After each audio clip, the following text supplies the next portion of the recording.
Haribol. Om Namo Bhagavate Vasudevaya. Om Namo Bhagavate Vasudevaya. Om Namo Bhagavate Vasudevaya. Om Namo Bhagavate Vasudevaya. Om Namo Bhagavate Vasudevaya. Om Namo Bhagavate Vasudevaya. Narayanam Namaskritya. Naram Chaiva Narottamam. Devim Saraswati Vyasam. Tato Jayamudiraye.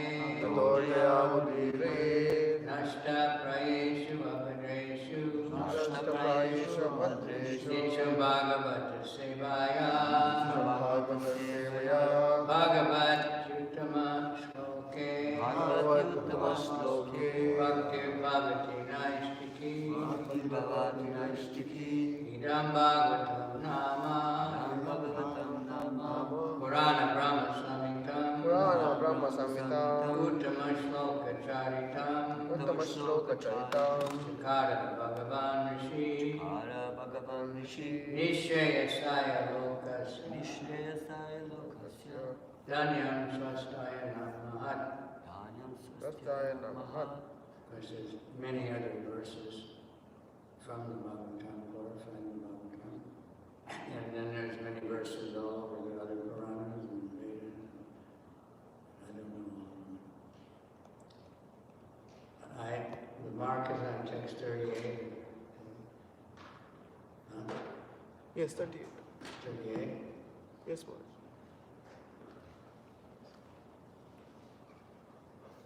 Atmano Vashito Vatsa Mahima Kavinadina Samvatsara Sahasrante Diya Yoga Vipakkaya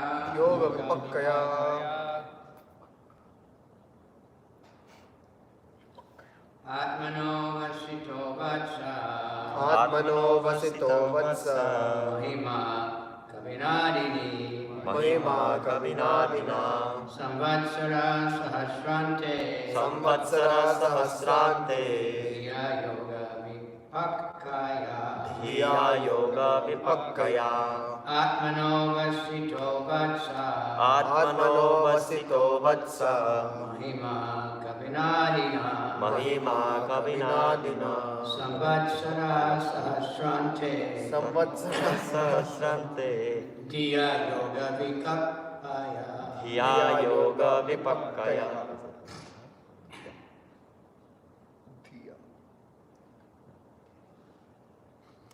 Atmano Vasito Vatsa.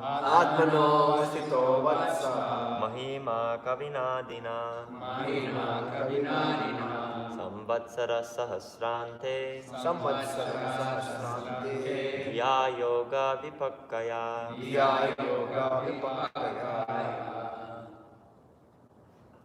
Atmano Vasito Vatsa.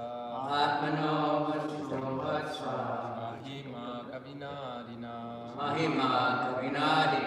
Samvatsara Sahasrante.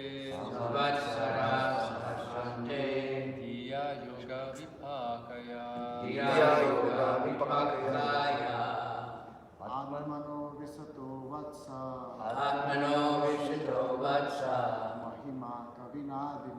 Mahima Kavinadina. Samvatsara Sahasrante. Dhiya Yoga Vipakkaya. Atmano Vasito Vatsa Mahima Kavinadina Dhiya Yoga Vipakkaya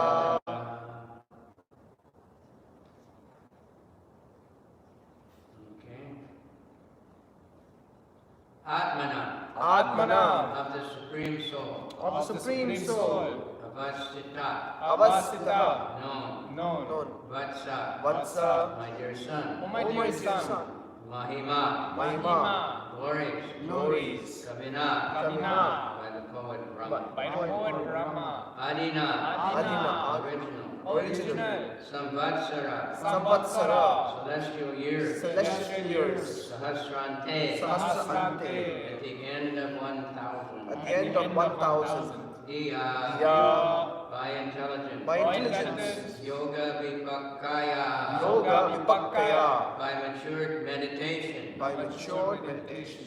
O my son, the original poet, Brahma, after mature meditation for 1,000 celestial years, could know only that the glories of the Supreme Lord are inconceivable. That word is very often used. I've listened to Prabhupada talks every morning, and it comes up 2 or 3 times in almost every lecture. Chincha Beta Beta Tattva. But without that, inconceivable. So the scientists say, you say it's inconceivable because you don't understand it. But actually it's because you do understand it.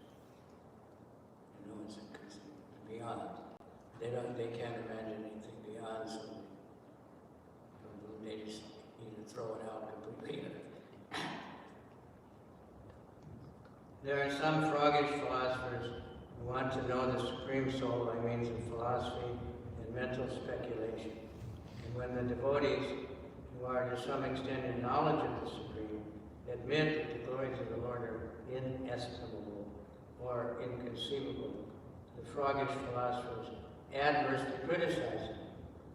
These philosophers, like the frog in the well, who tried to estimate the measurement of the Pacific Ocean, like to take trouble over fruitless mental speculation instead of taking instructions from devotees, like the original poet, namely Brahma. Lord Brahma underwent a severe type of meditation for 1,000 celestial years. Yet he said that the glories of the Lord are inconceivable. Therefore, what can the froggish philosophers hope to gain from their mental speculations? It is said in Brahma Samhita that the mental speculator may fly through the sky of speculation with the velocity of the wind or the mind for thousands of millions of years and still will find it inconceivable. Who knows that verse? Yeah, fantastic quote. Loud, everybody. Together. Fantastukoti shatas satsara sampragamyo vayo Kapi manso munipungavana Sogyasriyat praktasinna vichincha tattve Govinda Padi purusham tamaham vachami. I'll look it up. The devotees, however, do not waste time in such vain searching after knowledge of the Supreme, but they submissively hear the glories of the Lord from bona fide devotees. Thus, they transcendently enjoy the process of hearing and chanting. The Lord approves of the devotional activities of the devotees or Mahatmas, and he says, Mahatmanas tamam varta. Just repeat. Mahatmanas tamam varta. Mahatmanastu mam parta Daivim prakriti mahashrita. Daivim prakritamashritah Vajantananya manaso. Vajantananya manaso Gyatva bhutadi avyayam. Yatva bhutatim avyayam Satatam kirtayanto mam. Satatam kirtayanto mam Yatantascha dridavrata. Yatantascha dridhavrata Namasyantascha mam bhaktya. Namasyantascha mam bhaktya Nityayukta Nityayukta upashrite. 9, 13, 14. The pure devotees of the Lord take shelter of the Para Prakriti, the internal energy of the Lord, called Lakshmi Devi, Sita Devi, Shrimati Radharani, or Shrimati Rukmini Devi, and thus they become actual Mahatmas, or great souls. Mahatma are not found are not fond of indulging in mental speculation, but they actually take to the devotional service of the Lord without the slightest deviation. Devotional service is manifested by the primary process of hearing and chanting about the activities of the Lord. This transcendental method, practiced by the Mahatmas, gives them sufficient knowledge of the Lord, because if the Lord can at all be known to some extent, it is only through the means of devotional service and no other way. Bhakti-mama vijanati yavanyas-chati tat-pata tomam visite. One may go on speculating and wasting valuable time of his human life, but that will not help anyone to enter into the precinct of the Lord. The Mahatmas, however, are not concerned with knowing the Lord by mental speculation, because they enjoy hearing about his glorious activities in his transcendental dealings with his devotees or with the demons. The devotees take pleasure in both and are happy in this life and the life after. Mama Gyana Tamirundasya Gyananjana Shalakaya Chakshur Militanina Tasmai Shri Gurave Namaha Shri Chaitanya Manobhishtam Stapitam Yenabhutale Smarupa Gadamaya Dadati Swapavantikam Vandeham Shri Guru Shri Yuddha Padakamalam Shri Guru Vaishnavam Shri Rupam Sajjajatam Sahagana Raghunatham Vitam Sajivam Sadvaitam Savadutam Parijana Sahita Krishna Chaitanya Devam Shri Shivada Krishna Padan Sahagana Lalita Shri Vishakam Vitam Cha Nama Om Vishnu Padaya Krishna Prasthaya Bhutale Shrimati Bhakti Vedanta Swaminiti Namane Namaste Saraswati Deve Gauravani Pracharane Nirvishesha Sunivadi Paschachade Satarani Vanchakalpa Tarubhyascha Kripa Sindhubhya Eva Chapatitanam Pavadebhyo Vaishnave Yo Namaha Namo Mahapadanaya Krishna Prema Pradayate Krishnaya Krishna Chaitanya Namani Gauratakshe Panchatatmakam Krishna Bhakta Rupa Sarupakam Bhaktavataram Bhaktakyam Namami Bhakti Shaktikam. Hey Krishna, Karuna Sindhu Dinabandhu Jagate, Gopesha, Gopika, Kanta Radha, Kanta Namostate, Tapta Kanchana Gaurange Radhe, Vrindavaneshwari, Vishabhanu Sute Devi, Pranamami Hari Krishna, Kariya Padapankaja Panjalantam, Adhyaya Vune, Sisatu, Manasaraja Hansam, Prana Panamasmaye, Kapapatta Vittai, Kantavaro, Dhanavido, Smaranam Kritaste. Prabhupada would say that with such feeling. He translated, let me die now when I can chant. Because who knows how much more this throat's going to choke up. Can't chant, can't even think. We don't know what's going to happen. So we have to be prepared. Who's our friend here? Welcome. Low No kick. kick, Prabhu. Huh? Low kick, Prabhu. Welcome. How long will you stay? I'm here till the end of January. Good. All right, so I was just remembering one time in Los Angeles, Prabhupada was visiting. So, of course, when he first came, devotees came from far away and many places. So the temple, we couldn't even get in there. It's a small temple room. And gradually, the numbers went down. Some because they were going back where they lived. and others were just the local devotees who didn't come in. So one morning, I think it was Sunday morning, and he said, "So it's Sunday, so not so many people come to class today. It's resting day." Then he said, "You think you have no love for Krishna. So, but you're coming to the class today. And I have nothing new ever to say. It's always the same. Krishna is God, chant Hare Krishna, surrender to God, surrender to Krishna." Prabhupada said like that. But you're coming anyway.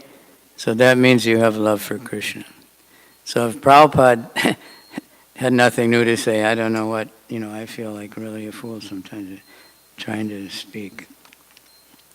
But we're lucky when we have these long purports because you can just read. But so we read this Pantastakoti Shatavat. I worship Govinda, the primeval Lord. Only the tip of the toe whose lotus feet is approached by the yogis who aspire after the transcendental and betake themselves to pranayam by drilling the respiration, or by gyanis who try to find out the non-differentiated Brahman by the process of elimination of the mundane, extending over the thousands of millions of years. What's that process called? Elimination of the mundane? Huh? Neti, yeah, not this, not that. So I just was reading the four seed verses of the Bhagavatam, so the fourth verse is about that. Trying to find out, So up to a certain point, you can research like that and reject everything in the material world. This is not absolute, this is not absolute. But then, at that point, when you realize, okay, there's nothing, I've searched everything in the material universe, that's why it says thousands and millions of years, and found out that there's nothing absolute. Now, I don't know what it is. That's when we have to get knowledge coming down. So, this chapter is called the creation of the universal form. There's quite a few. I mentioned a few weeks ago. There's a lot of different universal forms that are described in different places. And even though it's said to be imaginary, it must be very important because it comes up. And I think that Sukadeva Goswami asked about it. But when Sukadeva Goswami had so many questions, but then he said, and please answer any questions that I didn't ask, that I didn't have enough intelligence to know what to ask about. So if we read these questions, then we can easily see that these sages that are asking the questions, they know so much already. But they want to hear it again and again and understand it, because everything is understood from so many different angles of vision. That's why we like to associate with devotees and hear the Bhagavatam from everybody.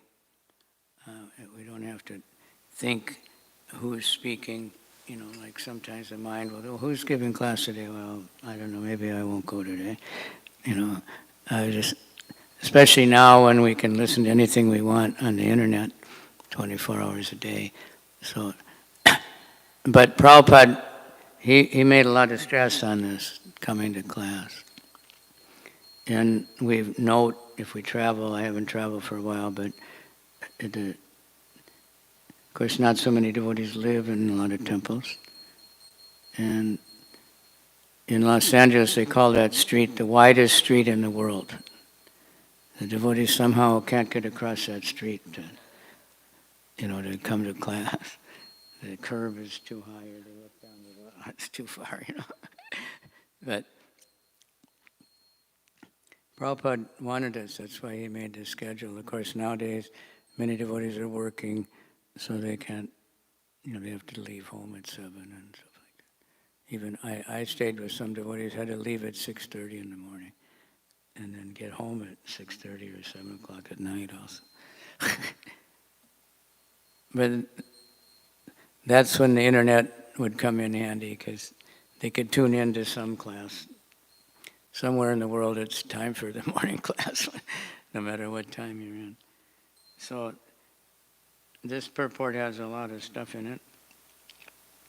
Again, that froggish philosophers are mentioned again and again, that they have no knowledge whatsoever, they have no way to imagine the personality of Godhead, so they just reject the whole idea, because to them a person is like they are, very limited. And they don't want to think that there's some person better than them, more intelligent or more powerful. Like saying how Pantastakoti, they can travel at the speed of the mind even. Now, the space machines that they have now, they don't go anywhere near the speed of the mind. I don't know how fast they go, but... And they want to go to other planets. They want to research the universe, but not to find about God or anything higher, just to say we went there, right? Like the guy who climbed Mount Everest the first time, said, "Why did you climb?" He said, "Because it was there, you know." Okay, I went there. What do you do next, you know? There's no higher mountain. There is a higher mountain that's trying to become Krishna conscious. It's much higher than Mount Everest. And it keeps getting higher, right? The more we try to climb up, the more we realize it's much bigger than we thought. That's the nature of Krishna. That's how Lord Brahma describes Krishna also in the Bhagavatam. So, when Lord Brahma meditated 1,000, I used to get confused and think, because he lives, you know, but it's 1,000 demigod years. So for him, that's not much, you know, right? Because Sahasra Yuga Paryantam Ahoyad Brahmano Vidu. 1,000 Mahayugas is one day of Lord Brahma.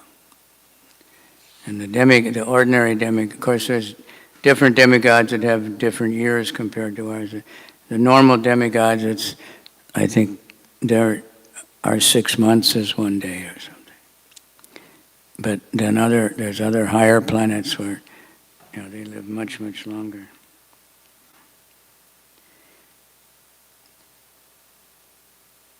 So they won't take instruction, you know, from devotees about God or from God himself. They think they can speculate. And then basically they just reject the whole idea. Like Judakarma Prabhu was explaining it. What they call science, it's not really science, because they won't hear anything about God, anything spiritual, no. That's just religion. There's no scientific basis. But they should hear it anyway, if they're really checking out everything. Sariputta Prabhu came to Japan, some kind of mathematical conference, and he gave a talk. He said it was completely mathematical, you know, all according to mathematical rules and regulations. No mention of God, nothing ever. And the first comment was, "You sound very religious," because he didn't agree with the normal, you know. So that's the idea. We say it's like this, and if you don't agree, you're just a religious fanatic. Throw them out. So it's a crazy world. Prabhupada did a lot to change that. Now you see a lot of books, you know, science and religion, and Prabhupada pushed for it. And we had conferences at BI, and more people are waking up, but mostly not. So the mental speculator may fly through the sky of speculation, the velocity of the mind, for millions and millions of years, but he won't ever find Krishna. Devotees don't waste time. They hear submissively.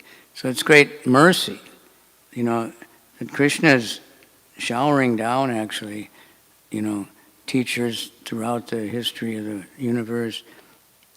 Even now, so many books are available here and there. And we see the effect. We heard some stories last night. And there's unlimited stories of the Bhagavad Gita, one Bhagavad Gita setting off the huge reactions, right?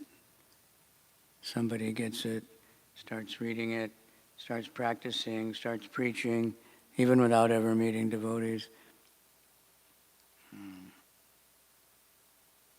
So devotees can transcendently enjoy the process of hearing and chanting. It's a simple process, but it's not so easy, right? Because one has to give up the false ego and chant attentively, full attention to the holy name. Then Krishna, as much as we can do that, Krishna can reveal himself. One devotee just made a video, a historical video. Started out somewhere in some Orthodox church. And there was a group that said the name of God is God within the church. And then there was people who said no. And they tortured those monks who said the name of God is not different than God. It happened a few times. The Greek Orthodox and the Russian Orthodox. And big fights, big riots. But that's what all the scriptures say. And what's the first verse of the Bible? In the beginning there was a name, and the name was God, I don't know why you can't understand that, And we're chanting the name of God. God is not limited to name, one name. Some say he is, but the name, like one fanatic religion says there's only this one name, but that particular name is nowhere in the Bible. They just came up with it. But the name is God. And Muslims chant Allah and 1,000 and 100, what do they have? 99 names of God, right? I was coming through one immigration once, and the guy was a Muslim, and he said, what other religion has 99 names of God? There's nothing like Islam, we have 99 names of God. So I said, well, that's fantastic. Do you know them? I didn't want to tell them we have 1,000 names,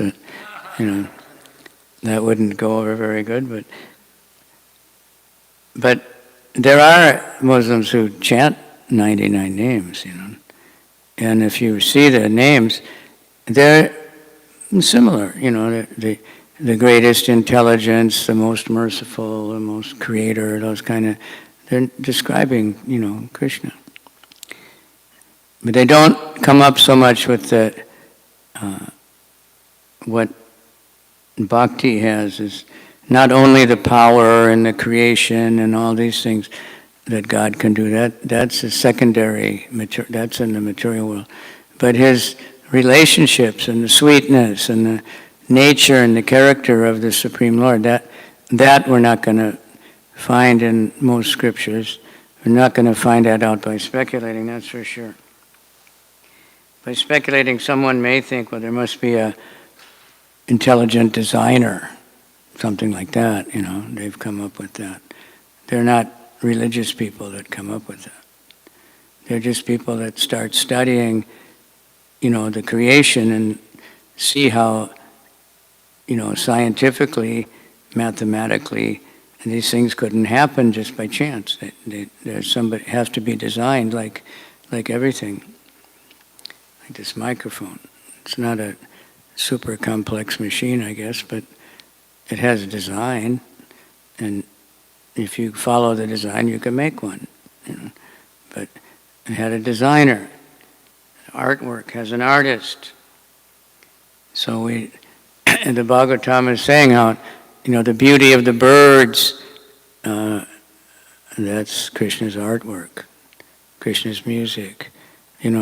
Nature, it's Krishna's artwork, and all these beautiful things that people go, and they go all over the world, and they want to go all over the universe to try to see the beautiful natural things. But they don't, the tour guide, I don't think that they generally tell people, this is just a minor creation of the Supreme Lord, this canyon, like the Grand Canyon. You ever seen that? Anybody? The Grand Canyon? I went there before I was a devotee, but I had a little spiritual understanding by that time. And the thing is so big, it just where you're standing by that dam, and it's just so big, and you can't. This river on the bottom looks like this big, and I think it's a pretty big river, but at least it was. It's all dried up now, but. And they're just glorifying that dam, this wonderful engineering feat. But even then I was thinking, what about the canyon, who made that, I didn't really know, I just knew somehow it got made, They're saying it just happened by water flowing, but even if that's what happened, it's pretty amazing that Krishna could arrange it like that. But they don't think like that. They don't think like that. Sometimes, traditionally, people have some understanding. One time I had a layover in Cairo. So I went to the Cairo Museum, very famous. So I was walking around, and they have King Tut's unlimited gold and all these things. And there was a gigantic cow, Murti. And I heard the tour guide talking, and she was saying how, the cow, they believed, talking about the past, they believed that the cow was like mother and all these different things. So they had some idea, but mostly they're not thinking of a god or anything. They're just honoring these kings who made big statues and, glorifying ordinary people, which is not a good idea. Although it's better than just criticizing everybody, but we have this poetry of Lord Brahma, and we were just chanting it yesterday. We're going to try to do that every day. Today at 1 o'clock in Prabhupada's room, we'll chant Brahma Samhita. So it's so purifying, and Prabhupada recommended it. So pure devotees, Mahatmanas Tumam Parta, Daivim Prakritim, they're taking shelter, we're taking shelter, Srimati Radharani. Prabhupada is saying here, Lakshmi Devi, Sita Devi, Radharani, or Rukmini Devi, all these internal potencies of Krishna. And when we serve Krishna, you take shelter of them and pray, Krishna, please let me serve, Radharani. Because Krishna will do whatever Radharani asks him. So if she says, this poor devotee, he's praying, he's trying, he wants to serve, please let him do some service. And then Krishna will make some arrangement. He's very merciful. So we try to just hear about the glories of the Lord. And we're very blessed. We have the whole bhagavatam. Devotees are reading it everywhere, every day at least, there's a class, and there's, I don't know how many 100,000 classes are online now, Bhagavatam class, all the Prabhupada's classes, and all the classes from so many gurus, and all the books being, people just reading the books, and, and we have Chaitanya Charitamrita, the most sublime pastimes of Lord Chaitanya. If you want to know Bhagavatam, and to read the Chaitanya Charitamrita, because Lord Chaitanya is the Bhagavatam, he's Krishna. But he's not only living it and demonstrating everything, the truth of it, but his preaching, he's always referring to Srimad Bhagavatam. So we can learn from him, how to understand and utilize the Bhagavatam, this knowledge, because this is what the world needs. Prabhupada, I'd like to see somebody take the time to go through the database and see how many times he says this is the only hope for the world, and and he says it in many different ways, but definitely he says it again and again. He had confirmed faith in that, so Prabhupada always had this urgency. I remember I was in America when they had that big flood in New Orleans. Remember that? So,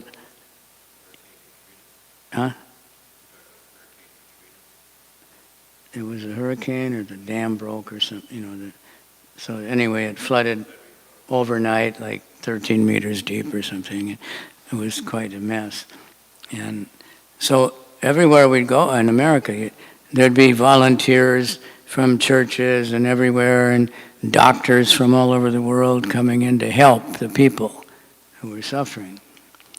People were out without homes, and other people were letting people stay in their house that they never met before, because emergency, people's compassion would come out. And I was thinking, Prabhupada, he always was like that. That's what he did. That he was so motivated that he could see the urgency and how the people are suffering so much, and if they don't get Krishna consciousness, what's going to happen to them? So he, was able to go without sleep and produce all these books and do so many things to not only have books, but to get them into the hands of the people and train devotees up how to teach them, and so many things he did. He had to, because he knew that people are going to hell, they're suffering. He never got bewildered, oh, that one seems like he's living all right, and leave him alone. No. The ones who are apparently enjoying the material world the most, they're the most illusioned. So we have these really, men, they get really, really rich and are famous, and they're not brahmanas, they're maybe vaishyas, engineers. Engineer is a sudra, but they create something that seems special. So everybody wants to hear from them about life. Someone's a movie star or a good singer, he becomes a spokesman. Everybody's interviewing. Nobody interviews the brahmanas and, the sannyasis. A few people, but nothing big time, So the sudras become very prominent in Kali Yuga. But Prabhupada wanted to create a society of brahmanas, so he created these temples where we can come together and practice regulated life, and hear from each other all the time, and get more and more realizations that Krishna keeps one particular special realization of something about him for every living entity. So we can hear anybody, talk about Krishna, and they know something, that Krishna is revealing something. So devotees are happy to associate with devotees. Satatam kirtayanto mam, yatantas chadrdavrita. And with a firm vow, they just chant the holy name all the time. And when we chant, devotees ask me a lot, can I just chant? Or can I just chant in my mind? Especially in the Orient, they can I just chant in my mind? And, you can't say no, but, it's not very likely that anybody can really concentrate and hear if they're just trying to chant in their mind. They might think they are, but that's why loud chanting and chanting kirtan, congregational chanting, where we get together and we can hear everybody else chanting. Even if we're leading the kirtan, one person chants and then he hears everybody else chant. It's not like everybody's just going to hear me, right? If it's a real kirtan. Everybody responds and we keep quiet. So that's the pleasure, that's the happiness that Lord Chaitanya has given us. And there'll always be opposition. There was a lot of opposition to Lord Chaitanya and his followers. But they never gave up. So it carried on, and now we're here, and the Golden Age is starting. Started not so long ago, only about, I think it's officially started like around the time of the Lord Chaitanya's 500th anniversary, 86 or something like that. And so we can see a lot of spiritual things, semi-spiritual things happening. A lot of people studying more scripture, even their own tradition, vegetarianism, mode of goodness a little bit coming in. More and more people are influenced, which is quite amazing in the Kali Yuga, considering how the demons are pushing all the tamasic and passionate things. But it's just getting, we're fortunate, if we really think about it, we're like pioneers in this beginning of the golden age of Lord Chaitanya. So you get special mercy. Just join in and invite everybody, like last night. Ram Roy was saying, just come and chant with us. It's just a small train fare, it's not a big deal, right? Or if it's summertime, you come by bicycle or something to the park. It doesn't cost anything. That's the highest service anybody can do. Just sit down. And I know when we went across Brooklyn Bridge, I was thinking, well, what am I doing? I'm an old man. Supposed to be a big leader in a GBC and all these things. And what am I doing? Just walking along, giving people this little pamphlet. And then I'm also thinking, well, it's the highest thing you can do. That's what Lord Nityananda did, right? So, but the mind will, drive everybody crazy. But let's just find ways and means to get out and chant or anywhere and everywhere. I was walking in that Prospect Park and chanting. So you get carried away, chant really loud, japa, in the wide open spaces and cold air and stuff. And then I think it was a homeless guy, but he just started chanting like anything, singing Hare Krishna. And I went down, there was a group of guys. They all started screaming and chanting Krishna, Rama, everything. So, we have had some effect. It's not the government people, it's not the Gates family or anything, but, whoever will chant is purifying the world. So ask everybody to chant the holy name. Please chant. When I first was in the temple, the devotees, I don't know where they got it, but they said that Lord Chaitanya said, anyone who asks someone else to chant Hare Krishna, he's my guru. No, I don't know. but that Lord Chaitanya is very Prabhupada. I was there one time, and this many times. He said, I have many gurus. I remember the time he said it, there was a big silence, and I don't know if everybody was thinking, like what? Everybody was stunned. And Prabhupada seemed like a long time, and then he said, my disciples. So, but still he took the role of the guru and founder acharya and all those things. But he didn't consider himself the guru and the everything. He was a servant of everybody. He was learning from his disciples, getting inspired. Okay, any comments or questions? I was going to stop a few minutes ago. Anybody? Hare Krishna. Yes. Microphone.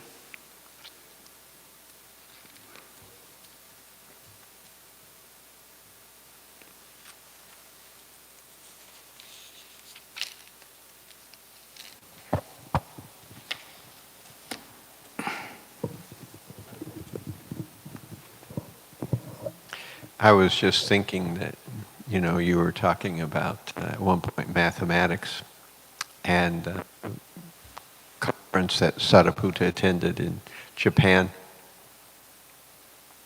So the material world is designed to hide Krishna. And it does a very good job of that. It's so powerful that most people have no idea that there's a God, what to speak of that God's a little blue boy and he dances and he has relationships with the gopis. And one of the last places you would expect to see Krishna would be in mathematics. If you were going to describe the supreme God, how could you do that in numbers? However, in spite of the fact that Krishna is so carefully hidden everywhere, he kind of peeks out in a few places, almost as if just to taunt those people who want to ignore him completely, And so how does Krishna appear in mathematics? He appears as infinity. And mathematicians have trouble with infinity. Many of them don't really like it. It's as if Krishna is kind of poking out and going, yeah, in infinity, or the infinitesimal too. Not only the infinity in largeness, but also infinity in smallness. In the world of mathematics and its formula and its understanding, both of those concepts are kind of troubling to those people who study mathematics. But again, if you actually are able to understand the Supreme Lord, you don't have a problem with either of those. But if you're trying to ignore the Supreme Lord, both of those concepts kind of bother you. And actually throughout the years, the centuries of mathematics, both of those concepts have had a lot of debate about them, the infinitely large and the infinitely small. Because as you start to think about something getting bigger and bigger and bigger and bigger, there's only one thing it can approach, and that is the Supreme Lord. He's the biggest of the biggest. Eventually. Yeah. He contains everything, so he is infinity. He's not a thing, he's a person. And he subsums everything. In the same way, we know from Brahma Samhita that if you go the other way, you try to get smaller and smaller and tinier.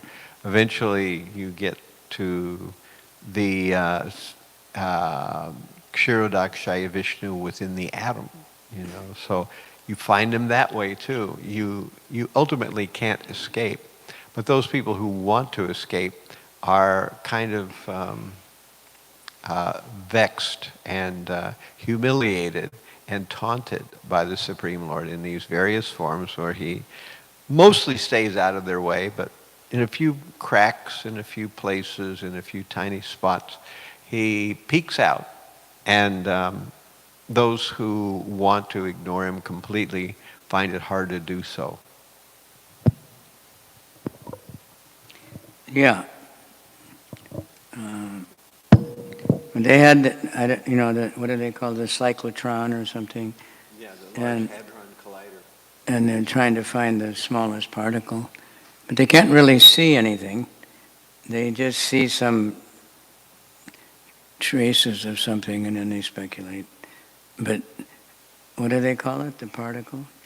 They're looking for the, the God particle, which is called, what is it?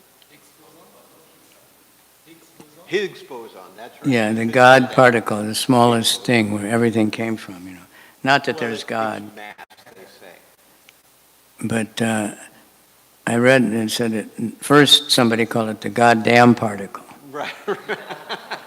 Because they couldn't find it.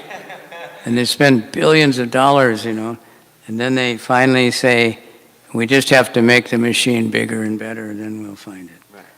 And I don't know if they got any more funding. I haven't heard about it for a long time.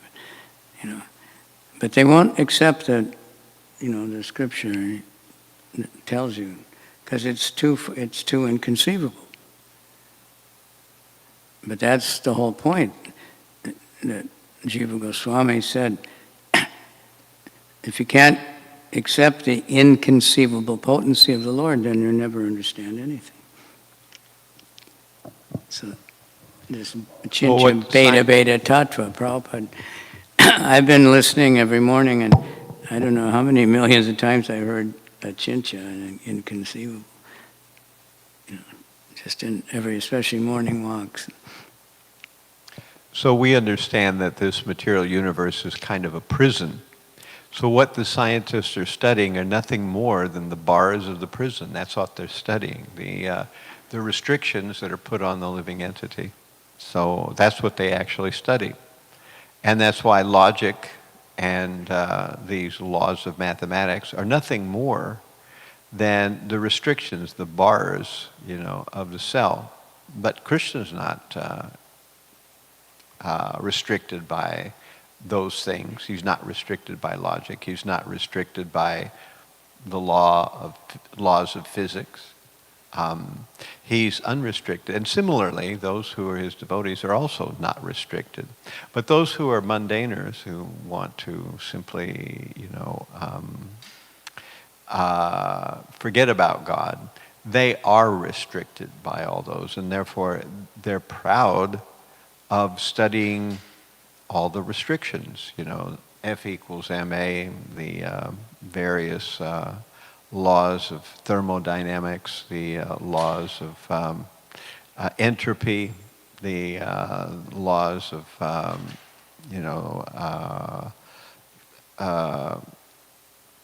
physics, all those, particle physics, all those things. They're just restrictions. That's all they are. All right. Very good. All right, anyone else from the peanut gallery?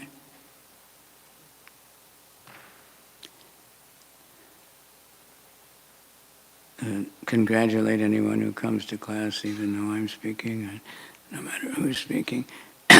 I always try to come to class. Some days I have other classes, but because I remember Prabhupada saying that, if you come every day, that means you have love for Krishna. It's not like you're going to find something new and special in this class. Now there are classes, especially a lot of the Indian devotees that were scholarly.